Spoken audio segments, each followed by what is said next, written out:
ఎక్కడికి పోయాడో ఏమో మా అన్నగాడు. తొందరగా వచ్చేలే చేయి స్వామి. రే అన్నయ్య, నువ్వు ఇంకా బతికే ఉన్నావా? రాయ్, లేకపోతే ఏమిట్రా, భగవద్గీత అన్నావు, రోజు కొన్ని శ్లోకాలు డిస్కస్ చేసుకుందాం అనుకున్నాం, మధ్యలో మాయమైపోయావు. ఏంట్రా ఏం మాట్లాడు? ఆ గ్యాప్ ఏంటి అసలు? గ్యాప్ ఇవ్వాల, వచ్చింది, ఇక మీద రాకుండా చూసుకుందాం. నీకు క్వశ్చన్ తెలుసా? లాస్ట్ వీడియోలో నువ్వు అడిగిన క్వశ్చన్కి నాకు ఆన్సర్ తెలుసు. కృష్ణుని శంఖం పేరు పాంచజన్యం, అర్జునుని శంఖం పేరు దేవదత్తం. చూసావా నేను ఎంత స్మార్ట్గా? Very good. కామెంట్స్లో చూసింటావు. కామెంట్స్లో చూడడం కాదు బాబు, మరి ముందు ఈరోజు కొన్ని శ్లోకాలు డిస్కస్ చేద్దామా? ఓకే, శ్లోకాలు చదువు. పాంచజన్యం హృషికేశో దేవదత్తం ధనుంజయ పౌండ్రం దద్మం మహాశంకం భీమకర్మ వృకోదర అనంత విజయం రాజా కుంతీపుత్రో యుధిష్ఠర నకుల సహదేవశ్చ సుఘోషమని పుష్పకవు. ఇప్పుడు అర్థమైందా ఆన్సర్ ఎలా వచ్చిందో?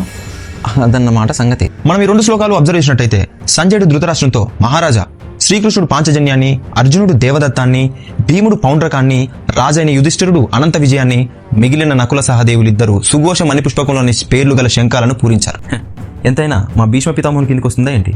ఆయన పూరించిన శంఖానికి దిక్కులన్నీ దద్దరిల్లిపోయాయి. ఏంటో భీష్ముని ఫ్యానా? అంతేగా మరి. తరువాతి 3 శ్లోకాలు చదవండి సార్.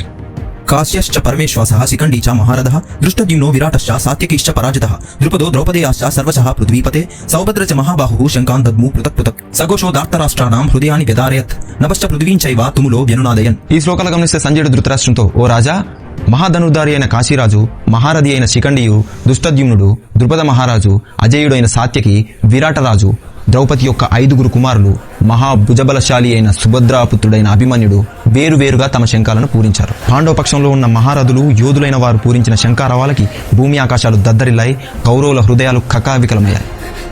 దీన్ని బట్టి మనం తెలుసుకోవాల్సింది ఏంటంటే, ఎప్పుడూ ఎవరిని తక్కువ అంచనా వేయకూడదు. మన బలం మీద మనకు నమ్మకం ఉండడం తప్పులేదు, అవతలి వాళ్ళను తక్కువ అంచనా వేయకూడదు, అది తప్పు.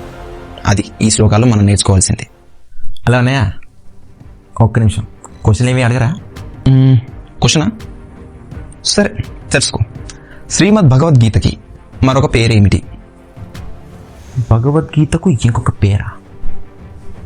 కాన్ఫిడెంట్గా చెప్తున్నా, తెలుసుకుని వస్తా. వాడు తెలుసుకున్నా తెలుసుకోకపోయినా మీకు తెలిస్తే కామెంట్ పిలువు. హరే కృష్ణ.